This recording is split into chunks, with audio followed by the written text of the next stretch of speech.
Vale, bueno, buenas tardes a todos y a todas. Lo primero, feliz año. Y lo segundo, pues agradeceros que estéis aquí en esta nueva sesión del Club de Roma del ciclo del bienestar, con una sesión que tiene por título, bueno, está acogida en realidad bueno, inspirado en un libro de Hannah Arendt, pero que tiene que ver con la banalización del sufrimiento, vamos a decir. Para ello contamos con dos ponentes de primera. Por un lado, María Márquez, doctora en psicología por la Universidad Autónoma de Madrid. Yo creo que combina muy bien dos aspectos que son muy relevantes en psicología, que es la investigación con la clínica. Ella ha atendido, digamos, esas dos, bueno, como esas dos almas que tiene la psicología y por lo tanto tiene la reflexión y la hondura que da la academia, unida también a la parte más aplicada que también tiene que ver con, ¿no? con estar cercano a las personas y con poder atender esas dificultades o esos malestares que tienen las personas. Ella ha investigado fundamentalmente en la eficacia de programas de intervención psicológica, tanto con personas cuidadoras de familias de personas mayores dependientes, como también ha trabajado en terapia de aceptación y compromiso, así como la interacción, sobre todo, creo yo, María, entre los procesos cognitivos, emocionales y la regulación emocional a lo largo de la vida. Ha colaborado con nosotros en la Fundación La Caixa en el programa Siempre Acompañados también, por lo cual le agradezco mucho que estés hoy aquí, María. Y José Carlos, bueno, nos conocemos de hace muchísimos años. Es, bueno, el experto quizás español más importante en humanización de la salud, en duelo, bioticista. Dirige, y esto también es otra vertiente que comparte con María, ¿no? Que aparte de una solidísima formación, lo que dirige es el Centro de Humanización de la Salud y Centro Asistencial San Camilo de Tres Cantos, y por lo tanto tiene, ¿no? Aparte del bagaje, digamos, teórico y académico, tiene, ¿no? La cercanía, digamos, al dolor, a la vulnerabilidad, al sufrimiento, y por lo tanto, ¿no? Esa mirada tan cercana de, bueno, de lo que sucede a veces en la vida que muchas veces no queremos ver. Él además, bueno, es un escritor prolífico, tiene muchísimos libros y yo creo que también una de sus facetas es que ha intentado divulgar y estar cercano, ¿no? Y dar, de alguna manera, crear contenidos para que las personas y reflexiones para que las personas podamos seguir avanzando en este camino. Bueno, esta era la corta presentación que os quería hacer. Vuestros currículums son muy grandes, pero yo creo que lo más importante es que demos un poco paso a vuestras intervenciones. En principio, la idea que les planteamos es la que tiene por título la sesión, la banalización del malestar. Cada uno vais a disponer de 20 minutos y luego más o menos al final de esos 20 minutos tenemos algunas cuestiones planteadas y pediremos también al público que nos vayan diciendo cuestiones que quieran plantearos o que os interesen. O sea que si te parece, María, pues Ujú. empiezas tú. ¿Mm? Muy Muchas bien, muchas gracias. gracias, gracias, Javier. Muchísimas gracias. Voy a ponerme el tiempo, que tengo yo el peligro de bajarme de los 20 minutos. Lo primero que quiero decir es gracias. Gracias, Javier, gracias al capítulo español del Club de Roma, gracias, José Manuel Morán, por haberme invitado, porque para mí estas actividades, aunque es verdad que estamos todos muy liados y las agendas siempre están hasta arriba, pero para mí esto es una parada en el camino vamos, que me encanta porque me da la oportunidad de pararme a hacer algo que no es muy habitual últimamente en nuestras sociedades, que es el pensar, el reflexionar y el revisar un poco, ¿no? El cómo estamos viviendo y encima en relación a un tema tan apasionante como es el que habéis planteado, que os doy la enhorabuena porque me parece que es urgente que estemos en conversación casi permanente sobre este tema. También estoy muy contenta de estar en este acto con José Carlos Bermejo, que para mí es una referencia absoluta en un montón, tantas cosas, tantos temas relacionados con la intervención, con el vínculo terapéutico, en fin, es una suerte estar esta tarde aquí con todos vosotros y vosotras. Bueno, pues el tema que vamos a abordar hoy es un tema que me encanta, me pilla muy de cerca porque Bueno, como ha comentado Javier, sí, además de investigar en temas de emociones, bueno, de regulación emocional, que me ha interesado toda la vida, me he dedicado y he podido hacer clínica y hacer intervención con diferentes poblaciones y siempre me ha interesado mucho el entender, ¿no? ¿Qué es esto del bienestar psicológico? ¿Qué es el malestar? Y cómo podemos ayudar a las personas a estar mejor. El tema que nos ocupa hoy, que lleva por título Banalización del malestar, tiene pues, el punto de partida que es, yo creo que bastante obvio para las personas a las que nos gusta pues, de vez en cuando eso, pensar en qué está pasando en nuestras sociedades. Y este punto de partida es que efectivamente, por diferentes motivos, diferentes razones, estamos en un momento en el que se demoniza el malestar. Yo creo que se banaliza y se demoniza, yo diría incluso más allá. Existe una presión evidente por ser feliz, existe una dictadura de la felicidad, se ha llamado de muchas formas diferentes. Para muchas personas el sufrimiento es una interferencia, es un ruido en la vida, algo que no debería estar. Por supuesto, la depresión y la ansiedad se llevan la palma. Deberíamos ser capaces de estar contentos, de estar bien. Eh, Esto se manifiesta de muchas maneras. Por ejemplo, ahora está muy de moda lo de las personas tóxicas. No te juntes con personas tóxicas, personas que, que no nos hacen sentir bien, ¿no? Al revés, tenemos que rodearnos de personas vitamina, ¿no? Que ahora se llama. Y yo no quiero plantear esto como diríamos, posiciones erróneas de partida. Creo que hay mucho que reflexionar y que pensar. Efectivamente, hay personas que, bueno, pues, que transmiten o son más propensas al malestar y personas más enriquecedoras. Pero a lo que quiero referirme es a esta tendencia que tenemos en este momento como sociedad a huir de lo malo, a huir de lo que nos hace sentirnos de aquella manera regular, no, y a buscar de forma casi obsesiva la felicidad.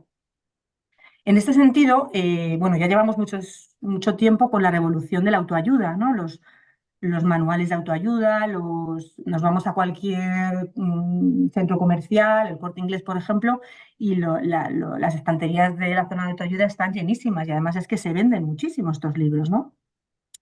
Hoy en día, con las redes sociales, con las nuevas tecnologías, además nos bombardean constantemente mensajes. Yo me encuentro todos los días en mi móvil. El secreto japonés para la felicidad, el secreto sueco para la felicidad. No sé si a vosotros, pero a mí me llegan de todas las nacionalidades los secretos, las fórmulas para estar bien. Por supuesto, los mensajes en revistas que nos encontramos en los kioscos. El propio nombre de la revista, Gente Positiva, revista Psicología Positiva, revista de la mujer actual. Júntate con gente positiva y tu mundo será mejor. Manuales de la felicidad por todos los lados que dicen cosas como los secretos para ahuyentar la negatividad y tener 24 horas de positividad al día. Entonces, bueno, efectivamente algo está pasando, ¿no? Y la investigación se está haciendo eco de ello. Hay estudios que claramente encuentran que hay presión por ser feliz y curiosamente las sociedades en las que más presión hay por ser feliz, que es en las occidentales, las nuestras, las sociedades del bienestar, eh, es en las que hay más tasas de prevalencia de problemas emocionales, donde estamos peor a nivel emocional. Esto también se manifiesta, por ejemplo, en cómo se abordan problemas o enfermedades físicas, ¿no? Para una persona, por ejemplo, le diagnostican un cáncer y esto se ve muy bien en un libro de Bárbara Ehrenreich, me parece que se llama, esta autora, que se llama Sonríe o muere. Cuando le diagnosticaron cáncer, ella buscó grupos de ayuda para, bueno, pues para desahogar, para canalizar su malestar y lo que encontraba por todos lados era una presión por estar contenta porque la felicidad le iba a ayudar a salir del cáncer. Era un don, era una oportunidad. Un proceso de enfermedad es una oportunidad para crecer, para ser resiliente, para fortalecerte. Y no encontraba espacios para el desahogo, para la queja, para llorar, ¿no? Entonces, esto es el punto de partida y la paradoja es que estamos ahora mismo en una crisis tremenda de la salud mental. O sea, por un lado tenemos esta presión por ser felices, huir del malestar, y por otro lado se han disparado los problemas mentales. Sabemos desgraciadamente que desde la pandemia esto se ha hecho mucho más evidente. afectando sobre todo a jóvenes, adolescentes. Pues las cifras son tremendas. Entre el año 2012 y el 2022, los casos atendidos en fundaciones como la Fundación ANAR por ideación suicida se han multiplicado por 23,7 y los intentos de suicidio de los adolescentes por 25,9. Son datos que a mí me ponen la carne de gallina. Los gabinetes de psicología están colapsados, listas de espera interminables, es un hecho histórico. Y eso que la gente tiene que recurrir a la sanidad privada, a buscarse el pagar, porque lo que son los centros de salud públicos no dan abasto absolutamente para nada. Y encima atienden a los pacientes pues, con una periodicidad de mes, cada vez una sesión al mes, y eso difícilmente nos permite entrar a hacer un proceso terapéutico, ¿no? Entonces, por otro lado, el abuso de psicofármacos es también una realidad muy penosa.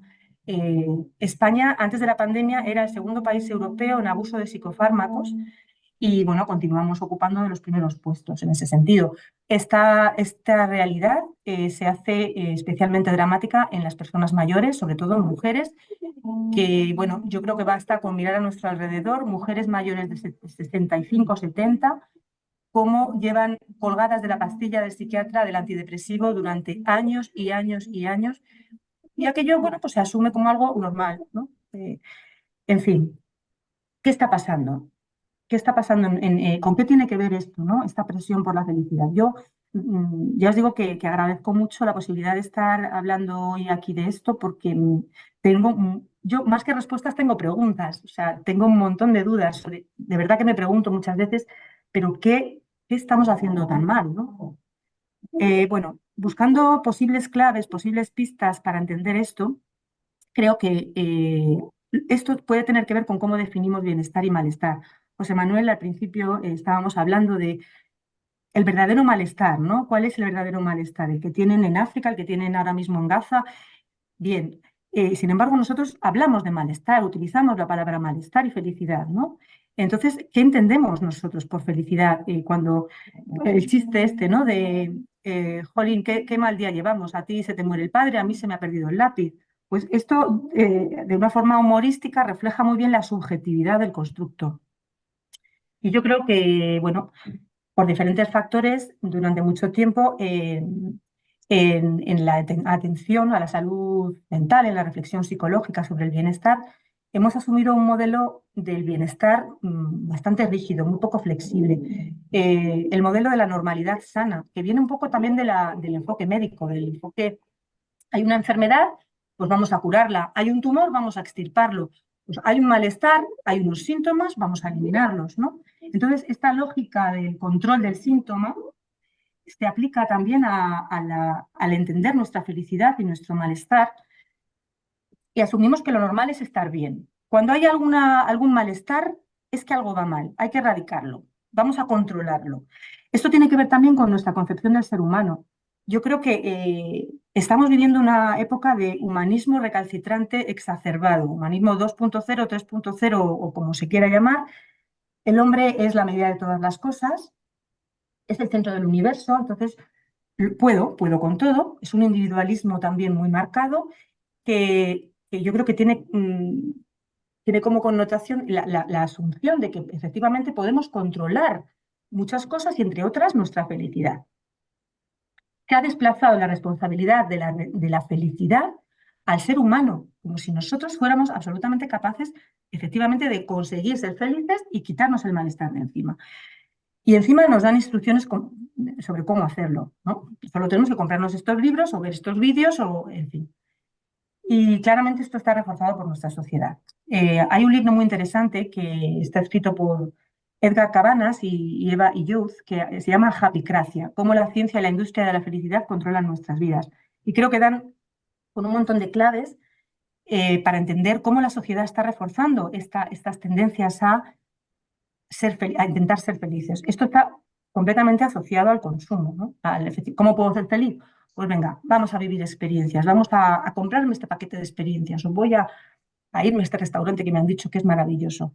No, no quiero transmitir la idea de que disfrutar de experiencias es algo negativo, ni muchísimo menos, ¿no? Pero es verdad que yo creo que ahora la felicidad, el modelo de felicidad que está ahí flotando en el ambiente, que inevitablemente nos afecta, está muy vinculado al consumo y al capitalismo. Y, por supuesto, también a las redes sociales. Desde ahí nos están moldeando y nos están también presionando hacia la felicidad con ese filtrado de las imágenes, ¿no?, que encontramos en las redes sociales y que afecta especialmente a los adolescentes, a los jóvenes. eh, Ese presentar mi vida como maravillosa, ¿no? Ponemos las fotos de las vacaciones, ponemos las fotos en las que estamos monísimos, y claro, los procesos de comparación social se disparan porque somos seres sociales y es inevitable hacer comparaciones, es algo normal, inherente al ser humano, pero el resultado es la frustración. Nos estamos comparando con modelos que son mentira, que son falsos, ¿no? Y al final, la búsqueda de la felicidad nos lleva precisamente a todo lo contrario. El modelo cultural que tenemos y en la situación, el momento político, económico, nos algo he comentado, ¿no? Estamos en una época ultra individualista, la posmodernidad, a nivel, pues, ese cambio en los patrones culturales, la ruptura con el autoritarismo, el salir de la moralidad estricta, el, la, ¿cómo se, la religión ya no marca la comunidad, la familia extensa, las tradiciones, todo esto ¿no? Se está como evaporando, ¿no? Se ha evaporado. Entonces llegamos a lo que Marino Pérez, que para mí es una referencia total en este pensamiento sobre qué está pasando, creo que da unas claves muy certeras, habla del individuo flotante, ¿no? Esto entronca con también el modelo de Bauman de las sociedades líquidas, en las que de alguna manera han desaparecido estas instituciones, estas estructuras más sólidas que nos anclaban, y ahora mismo estamos un poco como desanclados, ¿no? Y entonces, en ese desanclaje, yo soy la medida de todas las cosas, yo me lo guiso, yo me lo como, me busco mi bienestar y mi felicidad, pero resulta que no sé hacia dónde tirar. Y estamos, desde mi punto de vista, bastante desnortados. Marino Pérez precisamente habla del individualismo expresivo de base romántica. Al final, prima la medida de todas las cosas es el individuo que necesita expresarse desde dentro. Lo que es la persona es lo que me guía, lo que sale de mí, ¿no? Que tiene base romántica y que, bueno, pues las emociones están ahí, pero claro, no se acompaña de una estructura de valores suficientemente clarificada en muchos casos, ¿no? Entonces ahí está la persona flotando y sin saber muy bien a dónde. Bueno, hay ideas muy interesantes, por ejemplo, también en el concepto de sociedad paliativa del filósofo coreano Byung-Chul Han, que habla como en esta sociedad neoliberal, en la que el rendimiento es lo máximo, al final somos una sociedad cansada, y en el cansancio, desde el cansancio, la respuesta es el hedonismo. El hedonismo que al final nos lleva a buscar el placer, evitar el dolor, pues de una manera casi automática, ¿no? Entonces, al final buscamos precisamente el estar bien. El dolor se concibe como un fracaso, como algo que no tiene sentido. Hay que buscar estar bien. Modelos educativos también están afectando, creo, a lo que está pasando. Hablábamos de los problemas de la adolescencia, las autolesiones, es- se habla de la generación de cristal por definir un poco esto que puede estar pasando con los adolescentes, esta hipersensibilidad, una salud emocional más quebradiza, que ante la mínima frustración no saben cómo responder. Esto tiene mucho que ver también con la hiperprotección, con el haber querido ahorrarle sufrimiento, estos modelos de crianza hiperprotectores, la supermaternidad, la superpaternidad, que crecen entre algodones y no saben gestionar la frustración. Hay un documento en internet que me ha impresionado, Cristina Romero, una mujer cuyo hijo se suicidó, y habla, buscó ayuda en un grupo de personas a las que les habían pasado cosas parecidas, y habla de cómo necesitamos dejar de banalizar el sufrimiento, entre otras cosas, para estar capacitados para sentirlo, porque de alguna manera, cuando tenemos sufrimiento, por ejemplo, yo hablaba cuando se te muere un familiar, entras en pánico y tu propio dolor, dice, es causa de asombro, te es ajeno, desconocido. Sencillamente descubrimos la falta de recursos para soportar el dolor y procuramos bloquearlo para no sufrir. Al final nos da miedo sufrir, nos da miedo el sufrimiento, y y queremos evitárselo a nuestros hijos. Y creo que estamos equivocándonos bastante en esto. Bien, pues una vez vistas un poco cosas con las que creo que puede estar relacionada esta presión por ser felices, ¿qué dice la investigación en psicología? ¿Qué dice la práctica clínica? Que es donde yo me sitúo.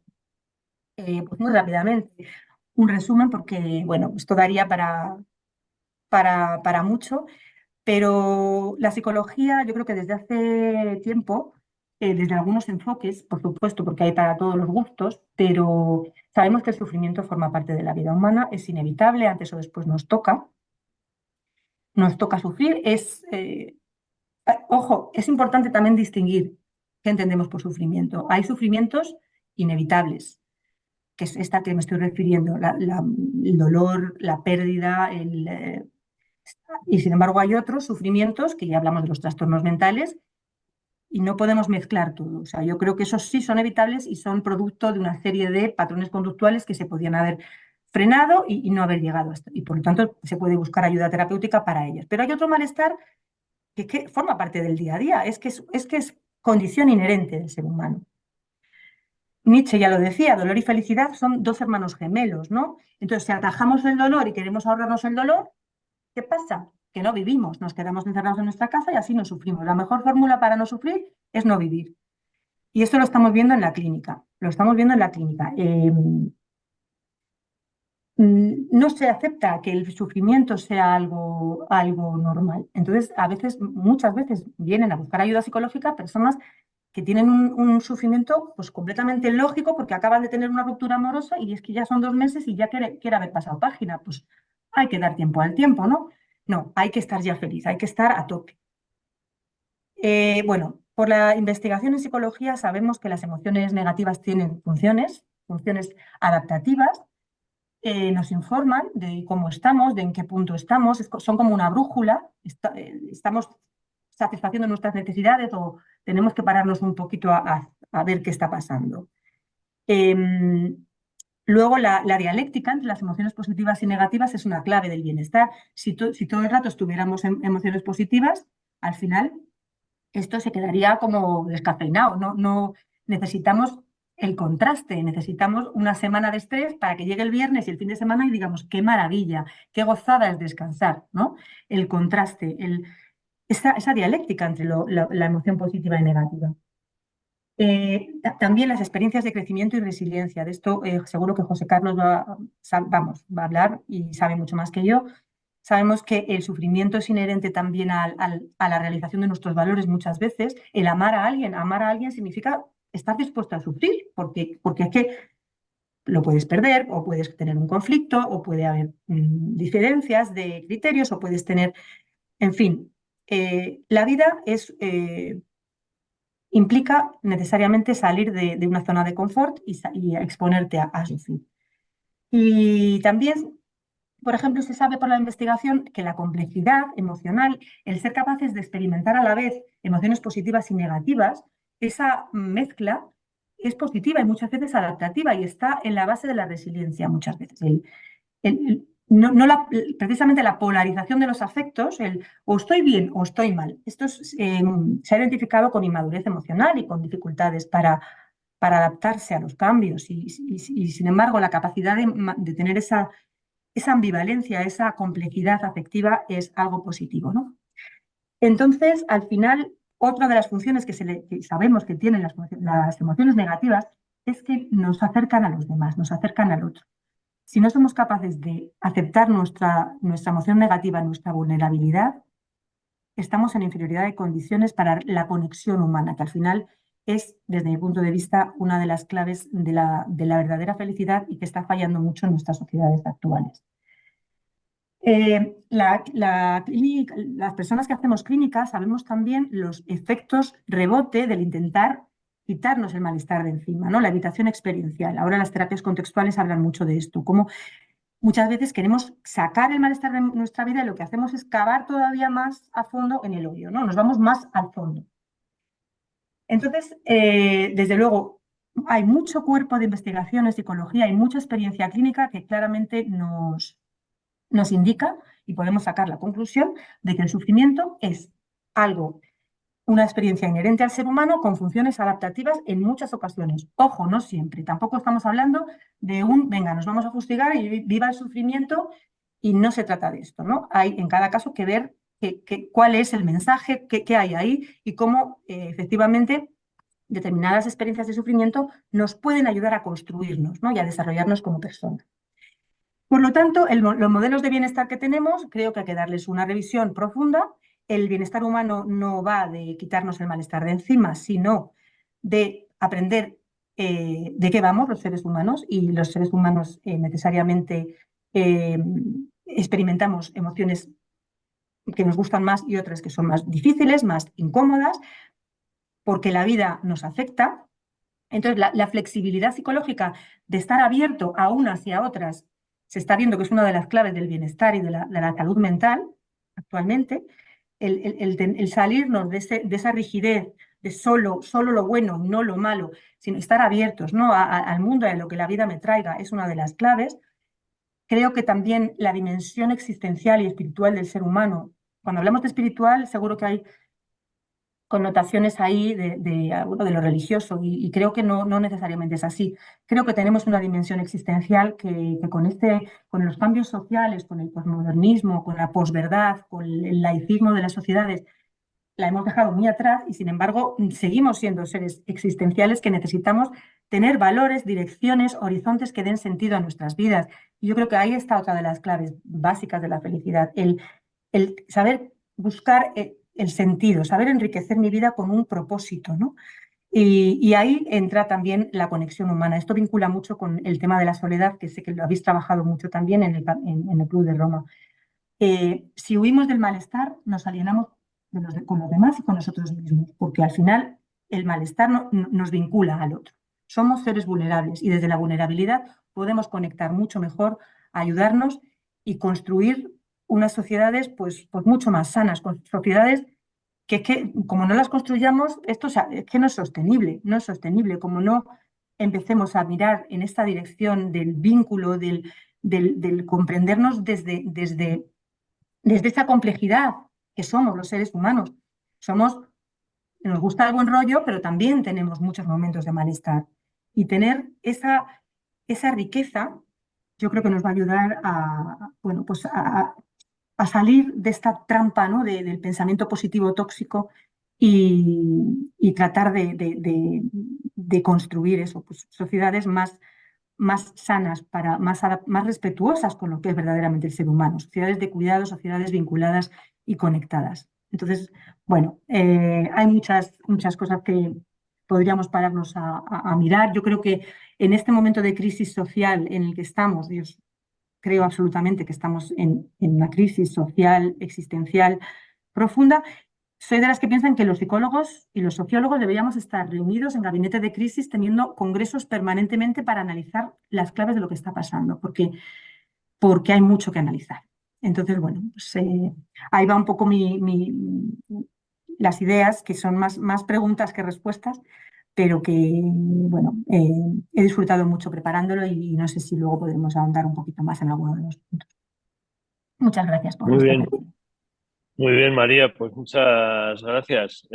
Bueno, yo aquí tengo la página llena. Yo también he leído los libros de Marino y de Japicracia, y lo del individuo flotante y lo de la felicidad, y también ese enfoque que hacías, yo estoy muy de acuerdo. Bueno, ahora tiene la palabra José Carlos Bermejo, así que José Carlos, agradecerte y reiterarte el agradecimiento por estar hoy aquí, que ya sabemos también que tienes una agenda diabólica, sería una buena palabra, llena, llena, llena de muchas cosas. Y nada, tuya es la palabra. Muchas gracias. Os saludo con ternura. Muchas gracias, Javier. Muchas gracias. Qué gusto encontrarte, aunque sea en la pantalla, en lugar de en otras tierras hermosas o en otros vuelos que me vienen a la memoria, ¿no? Bueno, gracias de corazón por esta iniciativa y al capítulo español del Club de Roma, que, como decía María, pues a mí también me ha hecho pensar, navegar, buscar, leer, darme cuenta. Os digo como introducción desde donde os hablo. Estoy en mi despacho en Tres Cantos, en Madrid, y esta es la sede, decía Javier al presentar, ¿no?, del Centro de Humanización de la Salud San Camilo, Y este es un lugar donde cuidamos a mayores, dependientes, y cuidamos a enfermos al final de la vida. A 20 metros de mí, de aquí, de este despacho, pues están viviendo sus últimos días un grupo de personas. Fallecen más de 500 personas en esta casa. Y aquí justo encima, pues está un grupo, en este momento, está un grupo de madres y padres que han perdido a su hijo porque se han suicidado en este momento, porque hoy es martes. Y entonces se reúnen a esta hora con un moderador que les acompaña a elaborar esta parte del sufrimiento tan intenso, ¿no?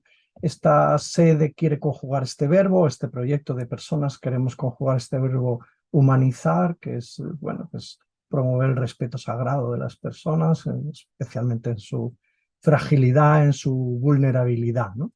Bueno, y entonces voy a hacer una introducción y después 4 puntitos, ¿verdad? No he sabido responder a Óscar, a quien os saludo, y a José Manuel al principio, mientras preparábamos, que decía, ¿qué foco le vais a dar? Yo qué sé yo, si mi foco es de naturaleza antropológica, psicológica, qué sé yo, filosófica, no sé muy bien, ¿no?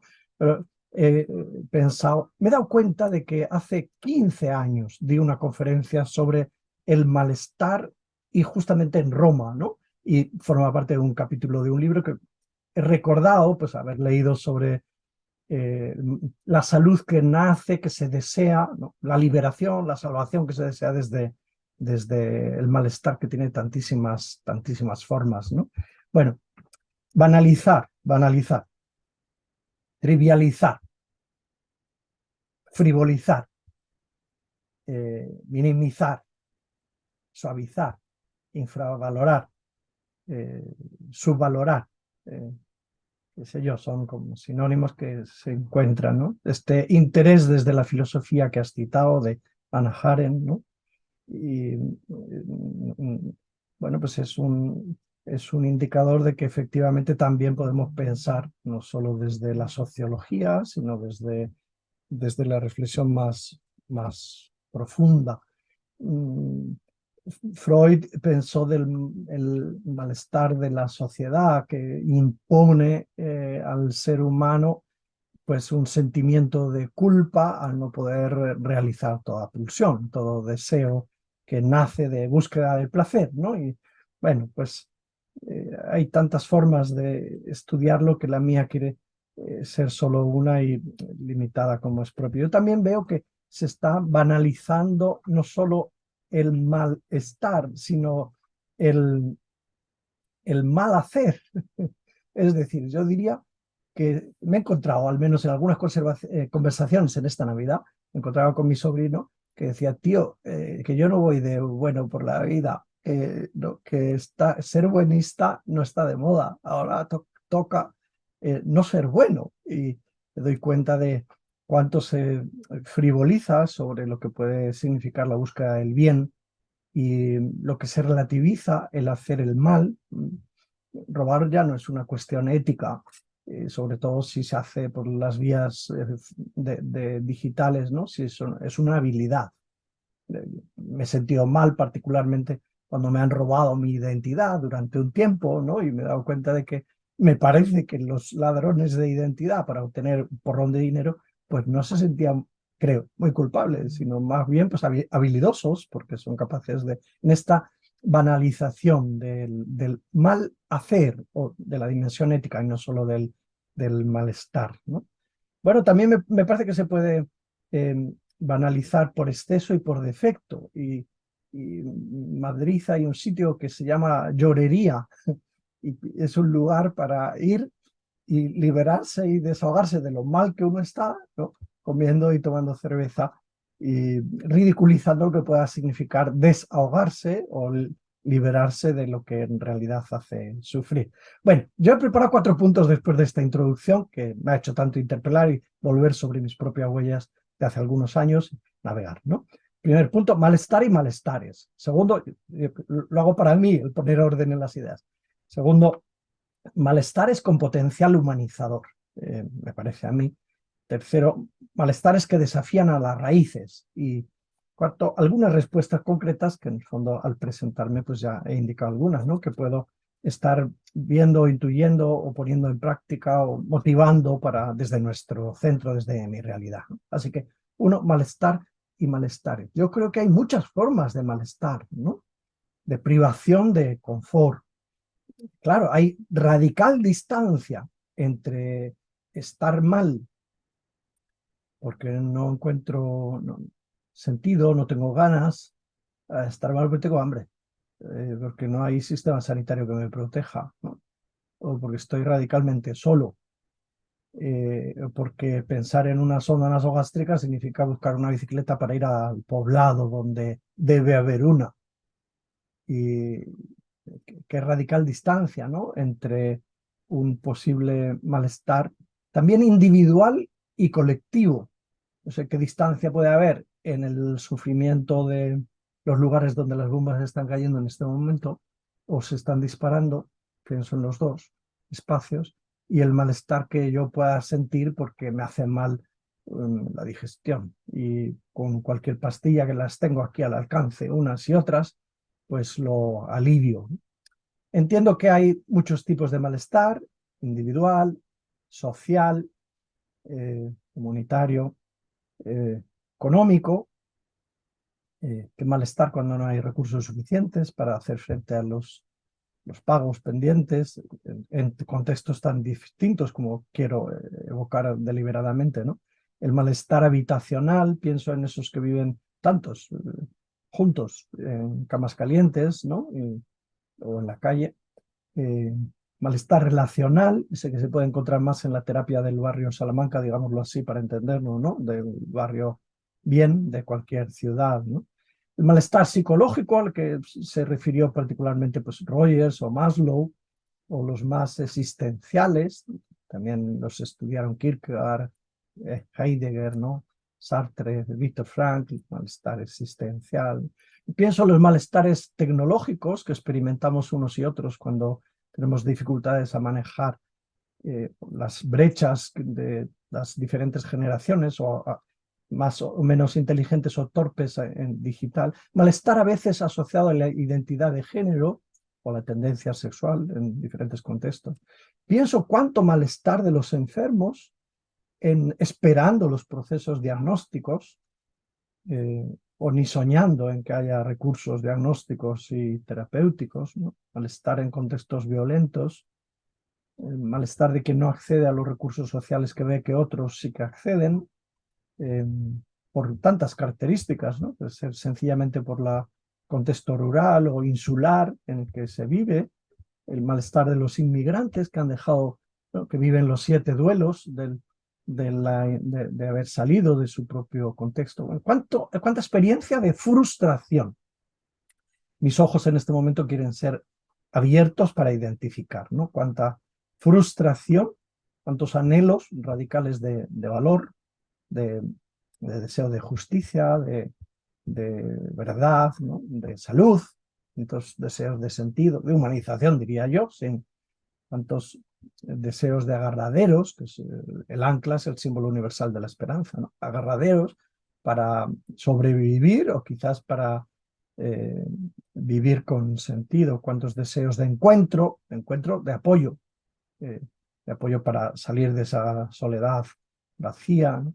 Pienso en las diferentes generaciones, como también hacía María hace un momento, ¿no? En cierto sentido. Pienso en el malestar de los jóvenes que dicen que este mundo pues, no es para ellos o no encuentran trabajo que les dé recursos suficientes en este contexto español en el que yo me encuentro, de tanto bienestar, entre comillas, ¿no? Pienso en el malestar de tantos jubilados que no han dado con la clave para vivir con sentido o para tener relaciones significativas, no todos, naturalmente. Pienso en malestar de muchos mayores, en el malestar de tantos cuidadores, por ejemplo, tantos cuidadores inmigrantes que están aquí habiendo dejado todo y están viviendo en casa de la persona que les paga un poco por cuidarles, ¿no? Pero con más o menos formación, o más o menos vida privada, o a lo mejor solo conjugando las relaciones significativas en el online con sus hijos, al otro lado del Atlántico. ¿Cuánto malestar veo en este sentido? No quisiera que mi intervención fuera de sabor de lamentorrea, ¿no? Solo de lamentorrea, pero veo también en este sentido malestar diferentes en las generaciones y que pueden estar asociados a las experiencias vitales diferentes que hacemos los seres humanos. No se me escapa el malestar que sentimos algunas personas vinculadas significativamente a una institución. Pienso en el malestar, por ejemplo, actual de los eclesiásticos, diríamos, en un momento en el que vincularse a una entidad solidaria, de sólidas creencias, que quiere ser particularmente altruista y prestar el servicio de lo ritual, de conexión con lo sagrado, etcétera, pues se ve gravemente afectada por el desprestigio, ganado o no ganado, en fin, señalados por la historia y por tanto el malestar institucional, ¿no? Y de algunas personas vinculadas de manera significativa a instituciones en situación de desprestigio. Bueno, este era el punto 1, malestar y malestares. Punto 2, quiero pensar también en el potencial humanizador de esta algofobia que en el fondo vivimos, señalada me parece por María de alguna manera, este rechazo de toda forma de sufrimiento, puede tener su cara positiva, que es el desarrollo de dinámicas de analgesia. Madre mía, cuánto malestar pienso yo alrededor del morir en otros momentos de la historia. Y cuánto bienestar hoy, porque sensibles al dolor como somos capaces de identificar lo que lo puede aliviar de manera accesible, fácil. Fármacos, analgesia, sedación, a dinámicas a las que yo les digo bienvenidas. Solo me falta verlas universalizadas, ¿no? Al alcance de toda la humanidad, para expulsar de nuestra experiencia todo el sufrimiento evitable que esté a nuestro alcance evitar y eliminar. Me veo también en un contexto de mucha sensibilidad ante el sufrimiento emocional, no sé si excesiva, como podría haber indicado María, ¿no? Pero qué buena bienvenida doy yo a todos los programas de salud mental preventivos, a todo el mundo del counseling, ¿no? Intento liderar un poco de sensibilidad a formas de acompañamiento concreto, de comprensión empática y de empoderamiento de las personas para enfrentar sus dificultades.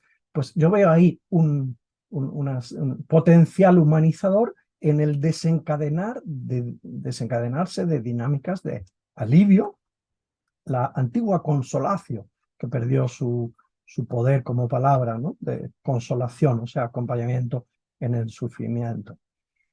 Qué bien que hoy seamos más sensibles al sufrimiento emocional y se haya desarrollado un poco de eso que se ha llamado inteligencia emocional, o como quiera que se tenga que llamar, ¿no? Probablemente menos se haya desarrollado la inteligencia moral y la inteligencia espiritual, y bueno, y ahora estemos expectantes de otras inteligencias artificiales que también me asustan, claro que también me asustan por lo que veo de lo que pueden dar de sí, generando nuevas formas de negación del sufrimiento evitable que producen las pérdidas, ¿no? Bueno, yo también percibo en estos años, de los 60, los últimos, qué sé yo, 40 los he hecho muy vinculado con el tema del duelo, como decías también al principio, ¿no? Y digo que bien que ahora contemos con lo que a mí me parece una renovada sensibilidad al sufrimiento de la pérdida, de la muerte de un ser querido. Espero que no estemos frivolizando sobre la experiencia. Estos días me hacía hasta daño leer de nuevo Una pena en observación de Lewis, cuando narra la pérdida de Ellen, su pareja, ¿no? Madre mía, la película Tierras de Penumbra.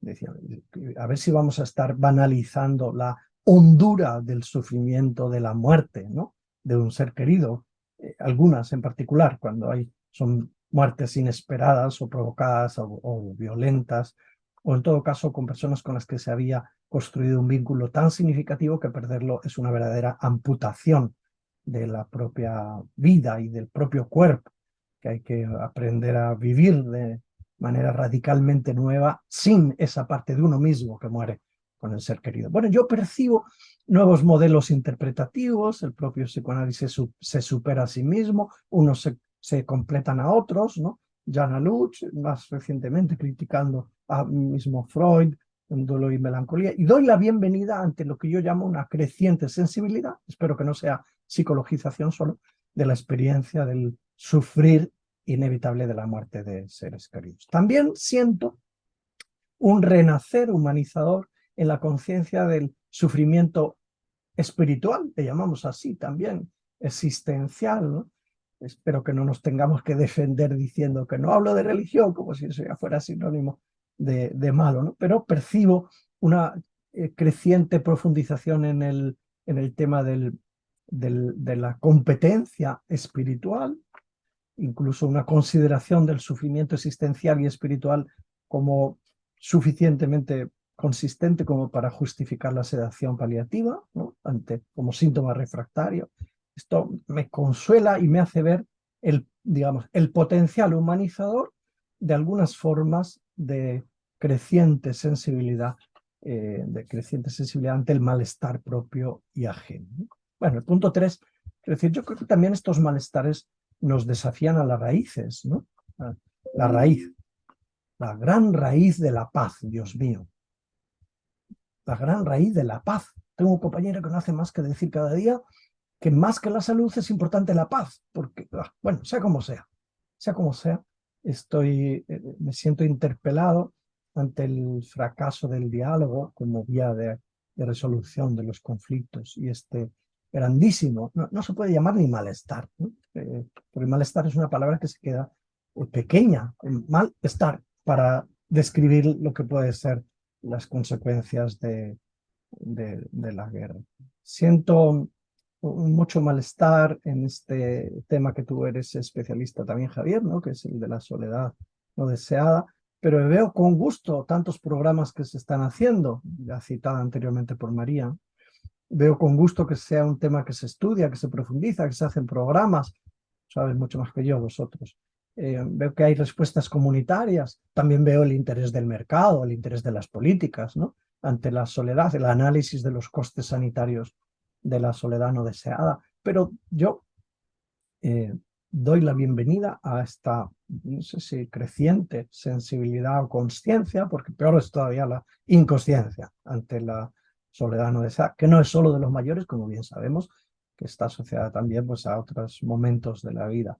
Veo también esta generación de cristal que decía María, este malestar de los nativos digitales, de la generación Z, de los que viven tan conectados y tan desconectados, ¿no?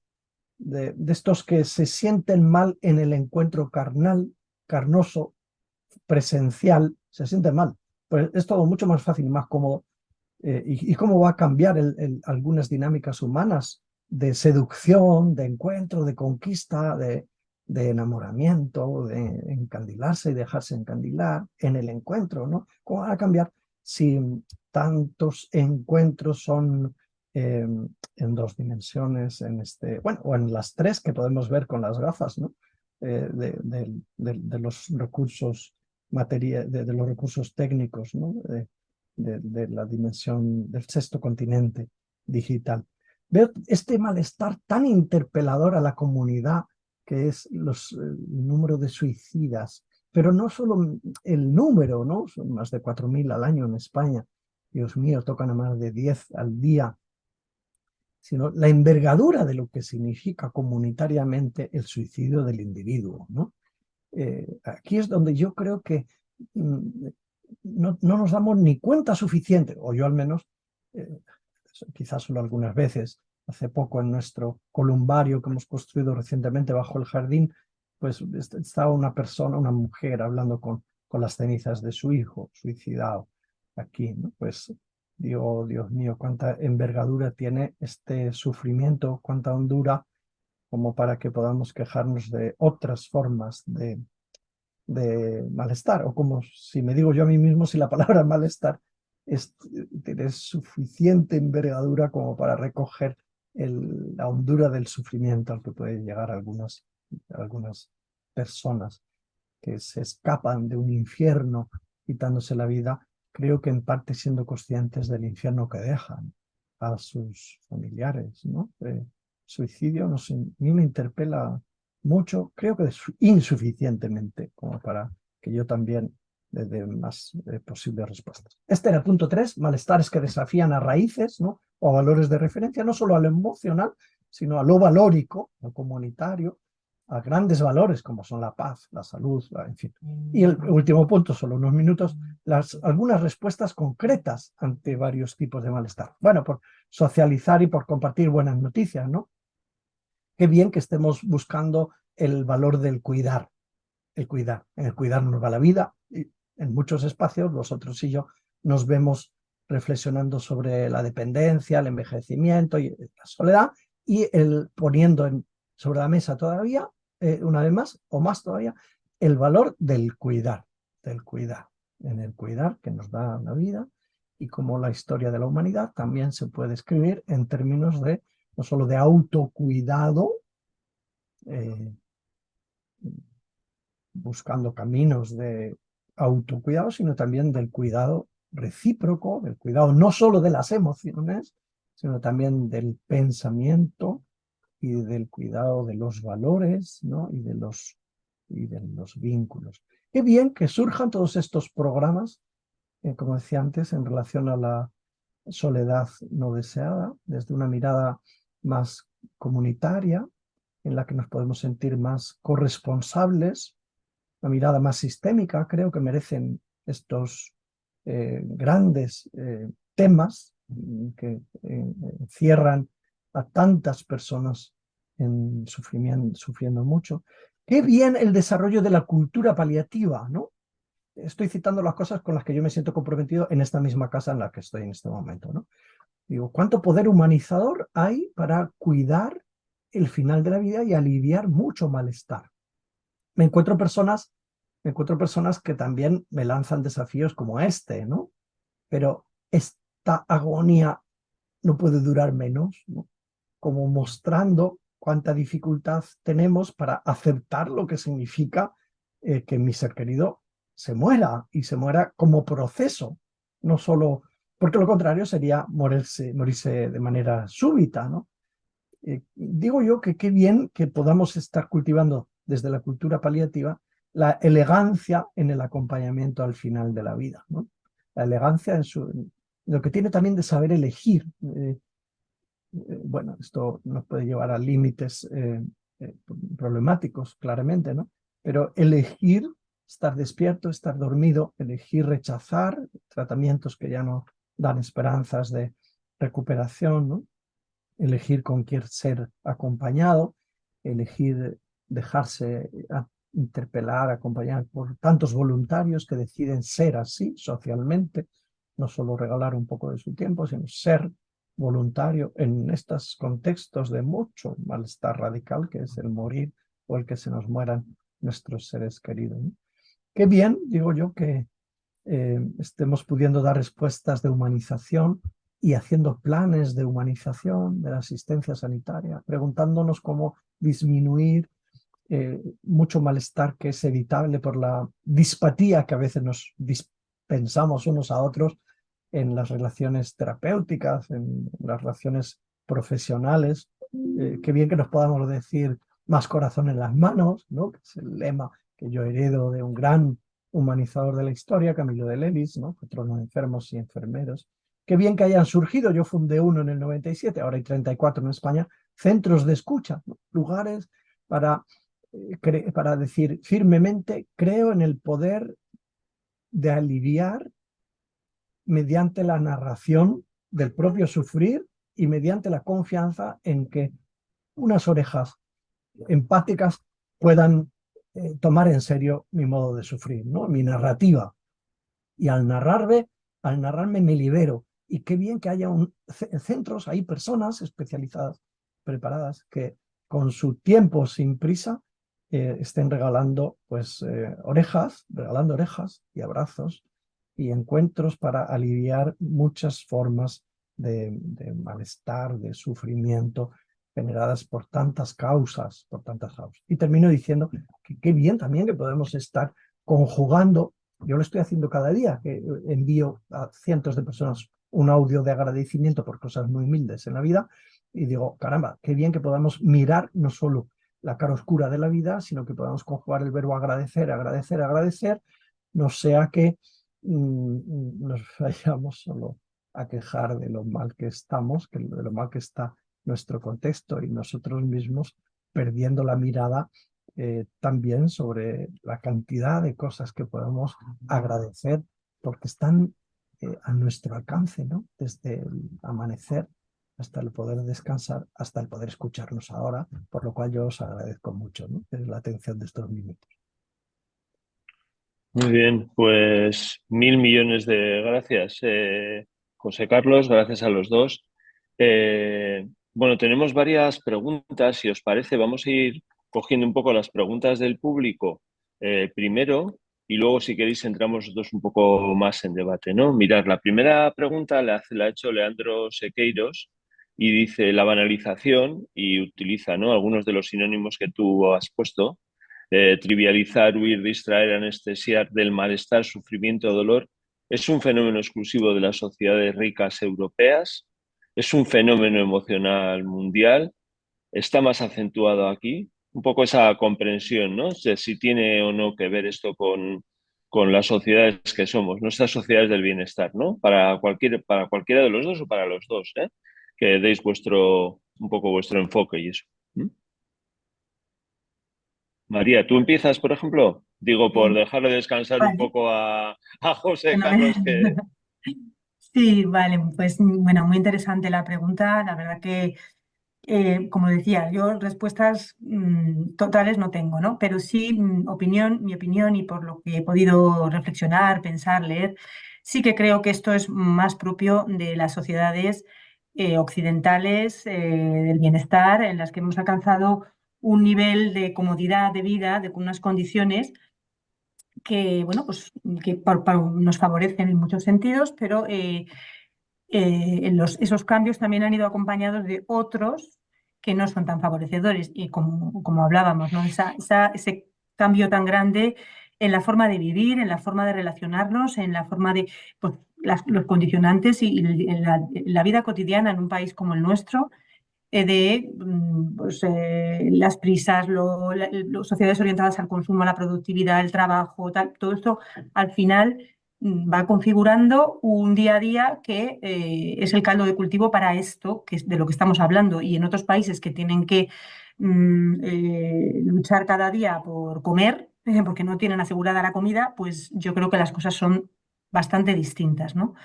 Aquí es como que hemos alcanzado no sé, me viene la pirámide de Maslow, pero que en realidad, bueno, hay muchos que dicen que realmente no era una pirámide, ¿no?, de necesidades. Eh, Quizás sí, hemos solucionado la parte, en nuestras sociedades, hemos solucionado la parte más imperiosa de supervivencia, de comodidades más físicas, más urgentes, y nos queda la asignatura pendiente de lo otro. ¿Qué es lo otro? Pues ese individuo flotante, ¿no? Hacia dónde voy. Y a muchos lo habéis comentado, he estado viendo vuestras reflexiones también en el chat y creo que vamos, o sea, esta nota de los valores, del saber hacia dónde tirar, ¿no? Es lo que está más desdibujado, creo, en estas sociedades del bienestar, entre comillas, ¿no? Y creo que este fenómeno se da más aquí. Es lo que pienso. José Carlos, ¿algo que querías decir o te formulo otra pregunta? Tenemos aquí varias. Es polisémica la palabra y entonces, claro, fíjate, hay ciertos malestares que están asociados a, yo creo, a estos contextos de pseudo bienestar, pero vamos, es una cara del ser humano, el malestar, o sea, el sufrimiento, ¿no?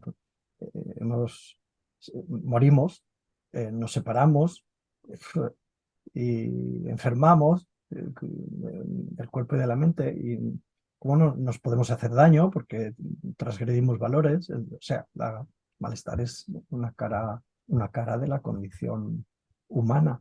Lo que a lo mejor reservamos la palabra hoy día para situaciones de bienestar, porque creemos que estés en estas situaciones de desarrollo, otros malestares ya están superados y no pensamos en lo que significa no tener sedación, no tener analgesia. Muy bien. Mirar, hay un par de preguntas, os la dirijo a cada uno. una a ti, María, y otra a José Carlos, porque creo que van más dirigidas. La de María dice, la formula María Sainz, que es miembro de la Junta Directiva del capítulo, y dice: ¿cuánta relación puede tener el sentimiento de malestar con el, con el deseo de individualidad y o el poder personal? Formula esa pregunta, ¿no? Es decir, si hay conexión entre el deseo de el malestar y el deseo de individualidad y o el deseo, el poder personal, ¿no? Es una de las que formulaba, que yo creo que va más dirigida a ti, María. Vale, pues me parece dificilísima la pregunta de María, ¿no? Era, Sí, bueno, María, sí. sí, o sea, yo creo que el individualismo este recalcitrante, ¿no? El ultra individualismo, la individuación es buena, o sea, somos seres, ¿no? El proceso de individuación forma parte del desarrollo humano, y está bien, el individualismo tiene su parte positiva, pero creo que las formas extremas a las que estamos llegando, ¿no? De individualismo muy relacionado con esto que comentaba de la sociedad del consumo, el capitalismo, bueno, que en cierto modo nos controla desde ahí, desde el consumo y desde el deseo de ser felices consumiendo y experimentando y tal. Creo que eso es lo patológico, ¿no? Y creo que hay que hacer mucha crítica social. Eh, el malestar tiene que ver con el proceso de individuación. Claro, es que el malestar no se puede hablar en términos generales del malestar. Todo el rato sale la palabra malestares, porque es que no tiene nada que ver un malestar con otro. Entonces, esta presión por estar bien, que al final genera malestar, que acaba generando un malestar ahí flotante, sí tiene que ver con un individualismo extremo, que es al que nos está llevando esta sociedad, que precisamente es la paradoja. Sociedades más o sea, de las redes sociales, de la conexión, de la tecnología, de la comunicación, y estamos más aislados que nunca por todos estos factores que estamos comentando, y al final también yo creo que una de las claves es que el escapar del sufrimiento, el que no nos guste el sufrimiento, mm, esto nos aísla y nos desconecta. El intentar tapar, no quiero contar que me va mal porque no se lleva, porque no gusta, estos son mitos, ¿no? En realidad. Y sí, tiene mucho que ver, yo creo. Y con el poder personal, decías también, con el control, yo creo que también hay el mito, y esto es lo veo muy claro en estos autores que he citado, ¿no? Cómo lo ven también el mito de que el ser humano es la medida de todas las cosas y yo puedo controlar mi felicidad y yo soy responsable de mi felicidad y de mi sufrimiento. Si lo paso mal es que encima me siento culpable porque algo he hecho mal para estar pasándolo mal en este tipo de perfiles que estamos comentando, ¿no? Y ese es el problema, ese es el peligro, que hay que revisar nuestra forma de concebir al ser humano y la forma que está flotando en el ambiente para que se esté dando este fenómeno no, eh, la positividad a tope y todo lo que yo me alejo de la negatividad todo lo que pueda, porque eso al final acaba generando el verdadero malestar, ¿no? Pues no sé, es una pregunta realmente complicada. Gracias por ella, María. Perfecto, perfecto. Muchas gracias, María. Mira, José Carlos, hay una que pregunta, que dice: estimado José Carlos, la hace José María Aguirre, y dice: estimado José Carlos, ¿qué puede significar hoy en día la palabra compasión y de qué forma cree se puede llevar a la práctica en el acompañamiento a otros y a otras? Oh, qué buena pregunta, José María, ¿no? Hay una propuesta en proceso que ha hecho un grupo en Galicia para que la RAE cambie, cambie la definición de compasión. Estuve en ese grupo que me preguntaron también. Parece que está volviendo un poco el rescate de esta categoría de referencia de solidaridad y de corresponsabilidad, de dejarse interpelar ante el sufrimiento ajeno, ¿no? Y se está superando esa definición que la RAE conserva, ¿no? Del sentimiento de pena ante el mal ajeno, ¿no? Bueno, la antropología judía y la herencia cristiana sobre esta palabra me parece que son muy elocuentes. Y suelen decir que la compasión es un movimiento actitudinal que tiene tres elementos. Uno, ver. otro sentir indignación y otro hacer. El primer, y creo que los tres son muy hermosos, ¿no? A mí me sirve pensar así la compasión, ver, porque ojos que no ven, corazón que no siente, ¿no? Entonces, si uno ve el sufrimiento ajeno, esto es el primer elemento para sentir indignación o repugnancia ante lo que se puede evitar y para arrancar la voluntad y hacer algo. Ver el mal ajeno, sentir indignación y deseo de bien y de alivio del sufrimiento del otro y salir al paso para eliminar lo posible de lo que le hace sufrir. Este movimiento de ver, indignarse y hacer algo por el otro creo que es el mejor modo de explicar lo que significa la compasión. Algunos la están relacionando con la empatía y discutiendo hasta dónde la empatía es solo una parte de la compasión. Me gasté también un capítulo de un libro para escudriñar esto, ¿no? Algunos están criticando la exceso uso de la palabra empatía, que bueno, pues ha anidado más en el mundo de la psicología del acompañamiento, ¿no? El radar que nos permite detectar cómo vibra el otro, cómo sufre el otro, y la compasión parece que no se da mientras no haya una conducta de diferente tipo para aliviar el sufrimiento del otro. Yo creo que hay grupos de espiritualidad que están rescatando y de espiritualidad laica también, que están rescatando la bondad de dejarnos interpelar.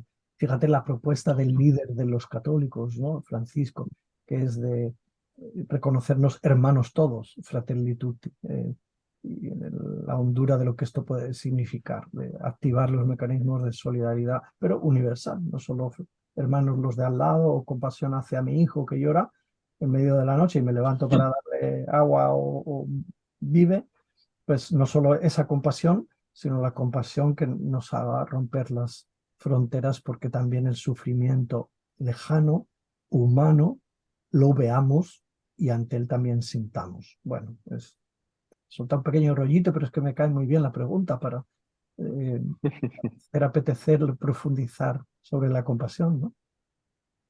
Pues muy bonita. Mira, en este momento las 8:18. A mí me da pena, pero tenemos que ir un poco finalizando porque nos habíamos puesto un tiempo límite de 1 hora y 20 minutos aproximadamente. Yo creo que, bueno, no sé qué dirá José Manuel Morán cuando cierre esta sesión, pero yo creo que esto de la banalización del malestar y del bienestar también, que en parte ha salido, yo creo que nos da para otra sesión en otro momento de otro ciclo, de este ciclo si lo repetimos. Yo quería agradeceros de corazón que nos hayáis regalado este tiempo, vuestras ideas y espero que también hayáis estado, bueno, que os haya parecido igual de interesante José Carlos y María como interesante me ha parecido a mí. O sea que nada, un fuerte abrazo a vosotros dos, un fuerte abrazo a todos los asistentes y os dejo con José Manuel Morán. Gracias, Mario.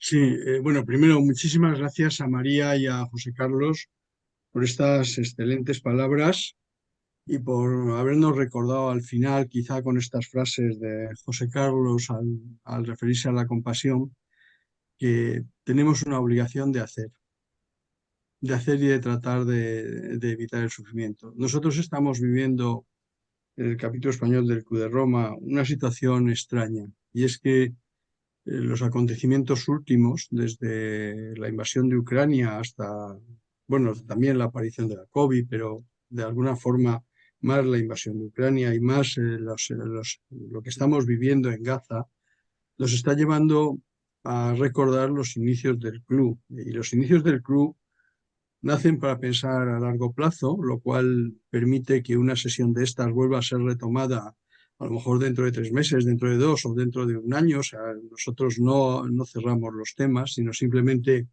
los mantenemos abiertos, pero nos están estropeando estos acontecimientos los planes que hemos ido haciendo, porque es muy difícil hablar de algunos temas sin darnos cuenta de que estamos asistiendo a ver imágenes en las televisiones sin de alguna manera sentir ya nada, porque nos las han repetido tantas veces que la primera vez que ves a un niño ensangrentado sufres mucho, pero ahora lo empiezas a ver como algo casi natural, o sea, como algo.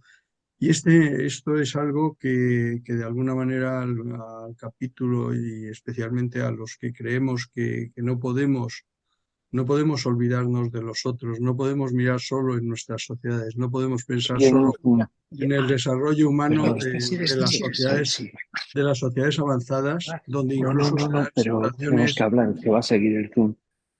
situaciones de menesterosidad tremendas y hay gente que está sufriendo a nuestro lado sin que nosotros nos demos cuenta y mientras algunos de nosotros estamos muy preocupados por la felicidad. En este sentido, la sesión de hoy buscaba eso, porque buscaba el ciclo cuando Javier y un servidor empezamos a hablar de cómo debía ser este ciclo. Teníamos la tentación de haberlo titulado Las sociedades del malestar. Todo el mundo está hablando hoy día de las sociedades del malestar. Ayer en un artículo, ayer o antes de ayer, en un artículo de La Vanguardia, un colectivo de amigos, entre los cuales hay algún miembro de la Junta Directiva del Capítulo Español del Club de Roma, escribían un artículo sobre el malestar en Francia. Y ahí hablaban de las raíces que pueden estar detrás de ese malestar de les banlieues francesas y de las tensiones que hay. Pero de alguna manera nosotros no podemos olvidarnos ni de esas, ni de lo que se está viviendo en Gaza en estos momentos y de las dificultades que hay para encontrar una solución al sufrimiento humano. Y en ese sentido dijimos, si lo titulamos Las sociedades del malestar, empezaremos a hablar de la soledad, empezaremos a hablar del sufrimiento, empezaremos a hablar de la salud mental, de los temas que de alguna manera están casi todos los días en nuestros periódicos, pero nos hacen olvidarnos de otros seres humanos que necesitan alcanzar niveles de calidad de vida que nosotros alcanzamos ya en la parte, por así decirlo, que come caliente en las sociedades avanzadas hace ya muchos años. Y en ese sentido pensamos en darle la vuelta y decir cuáles debieran de ser las condiciones para alcanzar esos niveles de bienestar, esas sociedades del bienestar, cuánto cuesta eso, cómo lo vamos a organizar y qué reflexiones tenemos que hacer sobre el sufrimiento humano o sobre la soledad. Y en ese sentido vamos a seguir. Creemos, de hecho, en unas páginas que yo suelo escribir a final de año haciendo una reflexión de cómo he vivido yo cada año y cómo espero el próximo año. Yo recordaba unas palabras de Aurelio Peccei al final del libro de la calidad humana, que decía que no podemos olvidarnos de ser solidarios con los otros. Y ser solidarios con los otros supone tener claramente la idea de que tenemos que sufrir con ellos y sufrir sobre todo y trabajar para evitar que ellos se caigan en la desesperanza o ellos caigan en unas situaciones que distan mucho de las sociedades que se dan en las sociedades avanzadas. El capítulo nació en Europa, nació en Roma y nació con la idea de fomentar ese desarrollo humano, no solo preocuparse por los límites al crecimiento o por la contaminación o por si íbamos a tener recursos suficientes para seguir creciendo, sino preocupándose por cómo de alguna manera devolvíamos al ser humano la idea de que puede ser él el que puede intentar arreglar sus problemas y que puede compadecerse de nosotros. Y en esa compasión no basta solo simplemente con, y lo decía muy bien José Carlos, no es solo un problema de empatía, es un problema de hacer y de intentar entender qué está pasando y cuál es nuestro granito de arena a la hora de hacer un mundo donde la calidad humana sea algo no lejano para nadie y algo que permita que cada cual pueda ser responsable de sus vidas, no como ahora que la inmensa mayoría del planeta está sufriendo situaciones que no son precisamente humanas, que no son precisamente para contarlas en grandes foros. En ese sentido, os agradezco muchísimo vuestras palabras. Nos obligan a seguir reflexionando, no solo a Javier y a mí, sino también, y dado que María ha estado asistiendo y es miembro de la Junta Directiva y hace preguntas difíciles, pues yo creo que María, yo la interpelo a ella porque tendremos que darle varias vueltas a este ciclo para sacarle todas las oportunidades y todas las exigencias y compromisos a los cuales nos obliga. No podemos simplemente ser meros espectadores, sino tendremos que contribuir con nuestros debates y con nuestros diálogos a encontrar fórmulas que nos humanicen y fórmulas que nos hagan hermanos y tengamos ese sentimiento de amor fraterno al que se refería Aurelio Peccei en las palabras finales de la calidad humana. Muchísimas gracias y quedáis emplazados a enredaros en muchas más cosas, ¿eh? O sea, no os vamos a dejar así como a partir de ahora os empezaremos a escribir, a llamar, a preguntaros y que sepáis que cualquier iniciativa que tengáis en este sentido, favorables al desarrollo y a la compasión, que el capítulo está a vuestra disposición para montar los ciclos y los debates que sean necesarios. Esto es un club de debates, es un club que trata por todos los medios de que la calidad humana no sea algo exclusivo de unos pocos, sino algo generalizado y donde esa calidad humana se pueda conseguir sin destruir el planeta, que es lo que parece ser que estamos haciendo algunos. Quizá con nuestro consumo, pero también con nuestras irresponsabilidades y contra mirarnos el ombligo en vez de mirar hacia otro lado, sin tener que andar recordando todos los días lo de San Pablo, de que al final nos salvamos en racimo. Pues nada más, muchísimas gracias. Oye, y ha sido una sesión espléndida y os agradecemos muchísimo el esfuerzo y sacaros de vuestras cosas para que nos hayáis ilustrado con tantas buenas palabras.